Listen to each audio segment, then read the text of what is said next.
सती को शिव से वर की प्राप्ति तथा भगवान शिव का ब्रह्मा जी को दक्ष के पास भेजकर सती का वरण करना।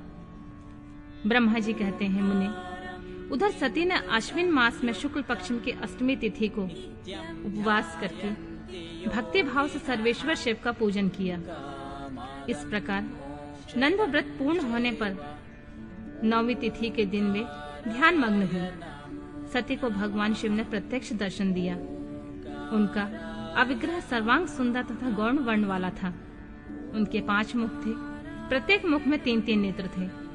भाल देश में चंद्रमा शोभा दे रहा था।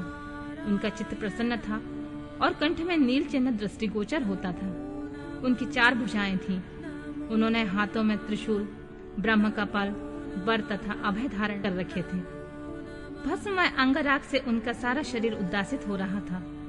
गंगा जी उनके मस्तक की शोभा बढ़ा रही थी। उनके सभी अंग बड़े मनोहर थे।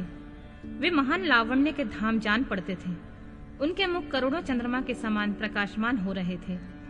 उनकी अंग कांति करोड़ों कामदेव को निष्कृत कर रही थी तथा उनकी आकृति स्त्रियों के लिए सर्वथा ही प्रिय थी। सती ने ऐसे सौंदर्य माधुर्य से युक्त प्रभु महादेव जी को प्रत्यक्ष देखकर उनके चरणों की वंदना की। उस समय उनका मुख लज्जा से झुका हुआ था। तपस्या के पुण्य का फल प्रदान करने वाले महादेव जी उन्हीं के लिए कठोर व्रत धारण करने वाली सती को पत्नी बनाने के लिए प्राप्त करने की इच्छा रखते हुए उनसे इस प्रकार बोले।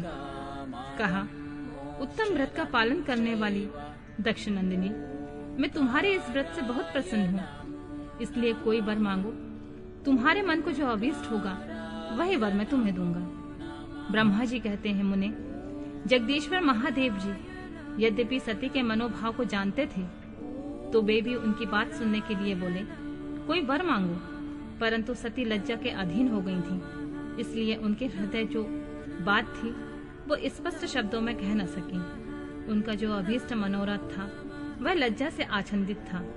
प्राण बल्लभ शिव के प्रिय वचन सुनकर सती अत्यंत प्रेम में मग्न हो गई। इस बात को जानकर भक्त वत्सल भगवान शिव बड़े प्रसन्न हुए और शीघ्रता पूर्वक बारंबार कहने लगे, वर मांगो, वर मांगो।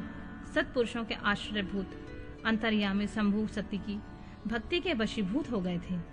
तब सती ने अपनी लज्जा को रोककर महादेव जी से कहा, वर देने वाले प्रभु, मुझे मेरी इच्छा के अनुसार ऐसा वर दीजिए जो टल न सके।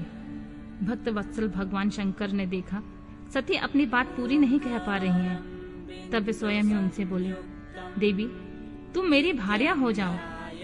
अपने अभिष्ट फल को प्रकट करने वाले उनके इस वचनों को सुनकर आनंद मग्न हुई सती चुपचाप खड़ी रह गई, क्योंकि मनोवांछित फल पा चुकी थी। फिर दक्ष कन्या प्रसन्न हो अपने दोनों हाथ जोड़कर मस्तक झुकाकर भक्त वत्सल शिव से बारंबार कहने लगी, देवादिदेव महादेव, प्रभु जगतपति, आप मेरे पिता को कहकर वैवाहिक विधि से मेरा पारिग्रहण करें। ब्रह्मा जी कहते हैं, नारद, सती की यह बात सुनकर भक्त वत्सल महेश्वर ने प्रेम से उनकी ओर देखकर कहा, प्रिय, ऐसा ही होगा। तब दक्ष कन्या सती भी भगवान शिव को प्रणाम करके भक्ति पूर्वक विदा मांगी। जाने की आज्ञा प्राप्त करके मोह और आनंद से युक्त माता के पास लौट गई। इधर भगवान शिव भी हिमालय पर अपने आश्रम में प्रवेश करके दक्ष कन्या सती के वियोग में कुछ कष्ट का अनुभव करते हुए उन्हीं का चिंतन करने लगे।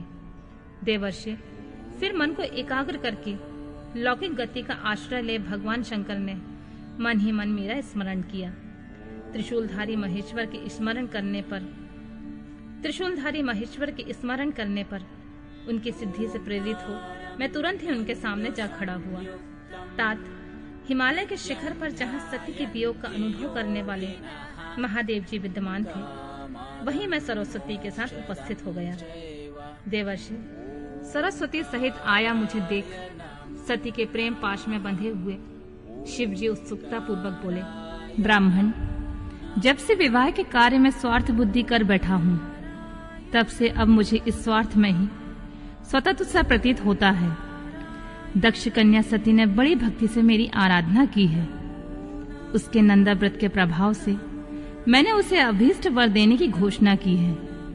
ब्राह्मण, तब उसने मुझसे यह वर मांगा, कि आप ही मेरे पति हो जाइए। यह सुनकर सर्वथा संतुष्ट होकर मैंने यह कह दिया, तुम मेरी पत्नी हो जाओ। अब दाक्षायणी सती मुझसे बोली, जगतपते, आप मेरे पिताजी को सूचित करके वैवाहिक विधि से मुझे ग्रहण करें। ब्राह्मण उसके भक्ति से संतोष होने के कारण मैंने उसका यह अनुरोध स्वीकार कर लिया। विधाता, तब सती अपनी माता के घर चली गईं और मैं यहां चला आया। इसलिए अब तुम मेरी आज्ञा से दक्ष के घर जाओ और ऐसा यत्न करो जिससे प्रजापति दक्ष शीघ्र ही मुझे अपनी कन्या का दान कर दें। उनके इस प्रकार आज्ञा देने पर मैं कृतकृत हो और प्रसन्न हो गया तथा उन भक्त वत्सल विश्वनाथ से इस प्रकार बोला, भगवान शंभु, आपने जो कुछ कहा है उस पर भली भांति विचार करके हम लोगों ने पहले ही उसे सुनिश्चित कर दिया है। वृषभध्वज, इसमें मुख्यतः देवताओं और मेरा भी स्वार्थ है।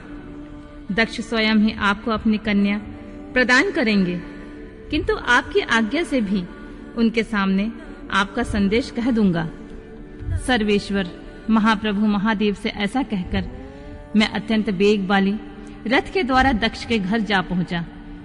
नारद जी ने पूछा, वक्ताओं में श्रेष्ठ महाभाग विधाता, बताइए, जब सती घर पर लौटकर आईं तब दक्ष ने उनके लिए क्या किया? ब्रह्मा जी ने कहा, तपस्या करके मनोवांछित वर पाकर सती जब घर को लौट गईं तब वहां उन्होंने माता पिता को प्रणाम किया। सती ने अपनी सखी के द्वारा माता पिता को तपस्या संबंधी सब समाचार कहलवाया। सखी ने यह भी सूचित किया कि सती को महेश्वर से वर की प्राप्ति हुई है और वे सती की भक्ति से बहुत संतुष्ट हुए हैं। सखी के मुंह से सारा वृतांत सुनकर माता पिता को बड़ा आनंद प्राप्त हुआ और उन्होंने महान उत्सव किया। उदार चित्ता दक्ष और महामनस्वी वीरणी ने ब्राह्मणों को उनकी इच्छा के अनुसार द्रव्य दिया और अन्यान धन तथा अंधों को और दीनों में बांट दिया। प्रसन्नता बढ़ाने वाली अपनी पुत्री को हृदय से लगाकर माता वीरणी ने उनका मस्तक सूंघा और आनंद मग्न होकर उसकी बारंबार प्रशंसा की। तदनंतर कुछ काल व्यतीत होने पर धर्मज्ञों में श्रेष्ठ दक्ष इस चिंता में पड़े कि मैं अपनी पुत्री का विवाह भगवान शंकर के साथ किस तरह करूं। महादेव जी प्रसन्न हो आए थे, पर वे तो चले गए। अब मेरी पुत्री के लिए फिर वे कैसे यहाँ आएंगे? यदि शीघ्र किसी को भगवान शंकर के निकट भेजा जाए तो यह भी उचित नहीं जान पड़ता, क्योंकि यदि वे इस तरह अनुरोध करने पर भी मेरी पुत्री को ग्रहण न करें तो मेरी याचना निष्फल हो जाएगी। इस प्रकार वे चिंता में पड़े हुए प्रजापति दक्ष के सामने मैं सरस्वती के साथ सहसा उपस्थित हुआ। मुझ पिता को आया हुआ देख दक्ष प्रणाम करके विनीत भाव से खड़े हो गए। उन्होंने मुझ स्वयंभू को यथायोग आसन दिया। तदनंतर दक्ष ने जब मेरे आने का कारण पूछा तब मैंने सब बातें बताकर उनसे कहा, प्रजापति, भगवान शंकर ने तुम्हारी पुत्री को प्राप्त करने के लिए निश्चय ही मुझे तुम्हारे पास भेजा है। इस विषय में जो श्रेष्ठ कृत है उसका निश्चय करो। जैसे सती ने नाना प्रकार के भावों से तथा सात्विक व्रत के द्वारा भगवान शिव की आराधना की है, उसी तरह वे भी सती की आराधना करते हैं। इसलिए दक्ष भगवान शिव के लिए ही संकल्पित और प्रकट हुई अपनी इस पुत्री को तुम अविलंब उनकी सेवा में सौंप दो। इससे तुम कृतकृत हो जाओगे। मैं नारद के साथ जाकर उन्हें तुम्हारे घर ले आऊंगा। फिर तुम उन्हीं के लिए उत्पन्न हुई अपनी यह कन्या उनके हाथ में दे दो। ब्रह्मा जी बोले, नारद, मेरी यह बात सुनकर मेरे पुत्र दक्ष को बड़ा हर्ष हुआ।